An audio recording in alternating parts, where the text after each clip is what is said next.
Hi, my name's Jason Williams. We're at Money20 Europe. Peter, can you introduce yourself? So my name is Peter Theunis. I'm Senior Vice President of Sales with BPC.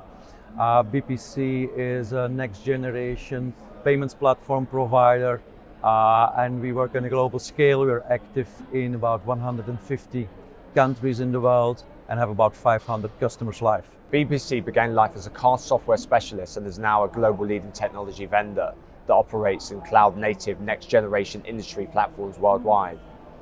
How did you make the leap and what are the key drivers to BPC now? So BPC, as I said, we have a next-generation payment platform for card acquiring and card issuing. So means we are today fully cloud-native platform where banks and fintechs can make use of to run their cards and payment applications. Okay. What specific pain points do you think European global banks bring to the table from your side? So the European, let's say high street banks, the old-fashioned banks, let's sell it like that, they are sitting often on legacy platforms. Now what happens is the volumes go up. These legacy platforms are very difficult to maintain and to support. So at a certain moment, comes a big need for them also to go cloud and to go to platforms with modern technologies like APIs and so on. Okay, thank you for that. What do you see as the biggest efficiency gains for banks that move fully to a cloud-native platforms, and what barriers remain to 100% SaaS adoption? The easiness of scalability. I mean, if you today have a volume which is a certain size and tomorrow you increase that with double-digit growth, it's much easier to scale up than in the traditional world where you had to deploy hardware, where you had big migration projects and so on. So that's the cloud nativeness is much easier, and also for the digitalization. Digital payments is also one of the new buzzwords and remains one of the buzzwords. So in digital payments, cloud native, availability and so on is quite important. What features for banks will separate tomorrow's winners and from followers, and how are you preparing to help defend that edge? There are a number of it. If you look more to the acquiring side, I think soft POS is something which is a new thing that will come up and becomes more and more. I don't believe anymore that merchants in the future will have hardware boxes to pay, but or mobile phone.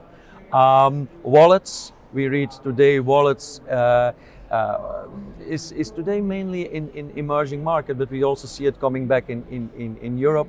And the ultimate wallet is the replacement of your wallet in your pocket, where you have not only your payment instruments but also loyalty instruments and other things to identity and so on. So that's another one. So that's two of the major trends that I see in the next years. Okay.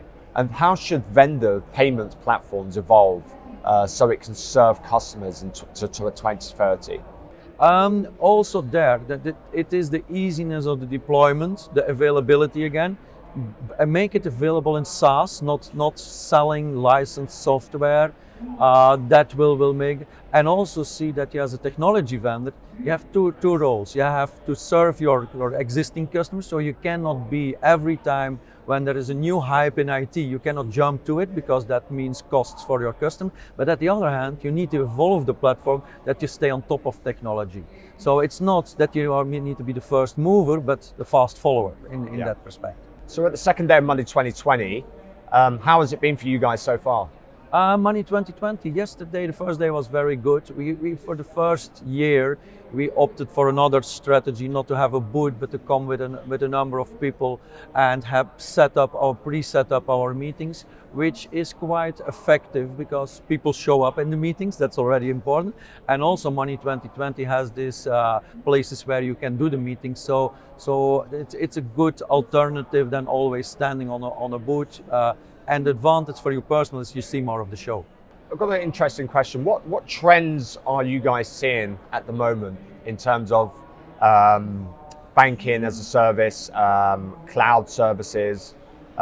Is there anything interesting that will be coming up from you guys in the near future?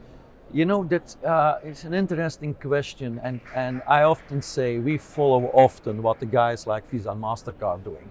And where we all are looking at is where is the new volume? And the new volume is for me in two spaces. First of all, in emerging markets, there is a untapped volume in Africa, Latin America, Southeast Asia. That's fair. And secondly, a lot of governments want to go to digital payments, which is also a typical volume that never was addressed in retail payments. While a government is kind of a big merchant at the end of the day, so there is also some huge potential in the coming years. I saw a recent press release, I think yesterday, about expansion into new markets for you guys. Can you relate anything a little bit more on that? Our strategy is really to go into emerging markets and there to grow as we see there the big opportunity. It's not the most easy market, but we are specialists in there, so we do this 25 plus years. So like I said again, Latin America, Africa, Southeast Asia are key in that growth strategy, and also we do there deploy our people also in these markets to grow further. Fantastic, Peter. Thank you very much. Thank you very much for the invitation.